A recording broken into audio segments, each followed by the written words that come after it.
രാഷ്ട്രീയ പോരിനൊരുങ്ങി നിയമസഭ. നയത്തിൽ തിരുത്തുമായി ഗവർണർ.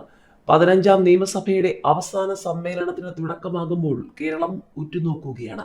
ഈ സർക്കാരിന്റെ അവസാനത്തെ നിയമസഭാ സമ്മേളനത്തിൽ വായിക്കാനിരിക്കുന്ന നയപ്രഖ്യാപന പ്രസംഗത്തിൽ തിരുത്ത് നിർദ്ദേശിച്ച് ഗവർണർ രാജേന്ദ്ര ആർലേക്കർ കേന്ദ്ര സർക്കാരിനെ വിമർശിക്കുന്ന രണ്ടിടത്താണ് തിരുത്ത് ആവശ്യപ്പെട്ടതെന്നാണ് വിവരം. എന്നാൽ മന്ത്രിസഭ അംഗീകരിച്ച പ്രസംഗത്തിൽ സർക്കാർ ഭേദഗതി വരുത്തില്ല. വിയോജിപ്പുള്ള ഭാഗം ഗവർണർ വായിക്കാതെ വിടാനാണ് സാധ്യത. സർക്കാരുമായി രൂക്ഷമായി പോരടിച്ച ഘട്ടത്തിൽ 2024 നയപ്രഖ്യാപന പ്രസംഗം ഗവർണർ ആരിഫ് മുഹമ്മദ് ഖാൻ 78 സെക്കൻഡ് മാത്രമാണ് വായിച്ചത്. എന്നാൽ സർക്കാരുമായി നല്ല ബന്ധം പുനഃസ്ഥാപിച്ച ഗവർണർ രാജേന്ദ്ര ആർലേക്കർ അത്തരം കടുത്ത നീക്കത്തിന് മുതിർന്നേക്കില്ല.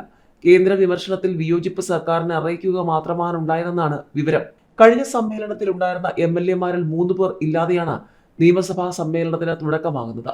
കാനത്തിൽ ജമീലയുടെ വിയോഗമാണ് അവരുടെ അസാന്നിധ്യത്തിന് കാരണമെങ്കിൽ തൊണ്ടി മുതൽ തിരിമറി കേസിൽ കോടതി ശിക്ഷിച്ചതോടെ ആന്റണി രാജു അയോഗ്യനാവുകയായിരുന്നു. ലൈംഗിക പീഡന കേസിൽ ജയിലിൽ കഴിയുന്ന രാഹുൽ മാങ്കൂട്ടത്തിലും സഭ തുടങ്ങുമ്പോൾ എത്താനാകില്ല. എന്നാൽ ഇരുവരെയും ചൊല്ലിയുള്ള വാദപ്രതിവാദങ്ങൾ സഭയെ ചൂടുപിടിപ്പിക്കും.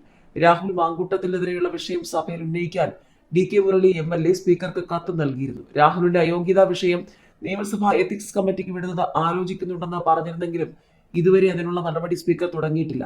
മാർച്ച് 26 വരെയാണ് നിശ്ചയിച്ചിട്ടുള്ളതെങ്കിലും സമ്മേളനം പകുതി പിന്നിടുന്നതോടെ നിയമസഭാ തെരഞ്ഞെടുപ്പ് പ്രഖ്യാപനം ഉണ്ടാകുമെന്ന മുന്നണികൾ കണക്കുകൂട്ടുന്നു.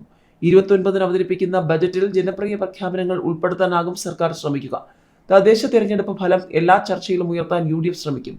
ജമാഅത്തെ ഇസ്ലാമി ബന്ധം ഉന്നയിക്കാൻ LDF-ഉം ശബരിമല സ്വർണ്ണപ്പാളി വിഷയം ഇരുകൂട്ടരും പരസ്പരം ആയുധമാക്കും. നിയമസഭാ സമ്മേളനം തുടങ്ങാനിരിക്കെ ചീഫ് സെക്രട്ടറി A. ജയതിലക് വിദേശത്താണ്.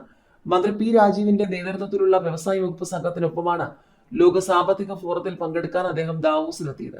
നയപ്രഖ്യാപന പ്രസംഗത്തിനെത്തുന്ന ഗവർണറെ സ്വീകരിക്കേണ്ടവരിൽ ഒരാൾ ചീഫ് സെക്രട്ടറിയാണ്.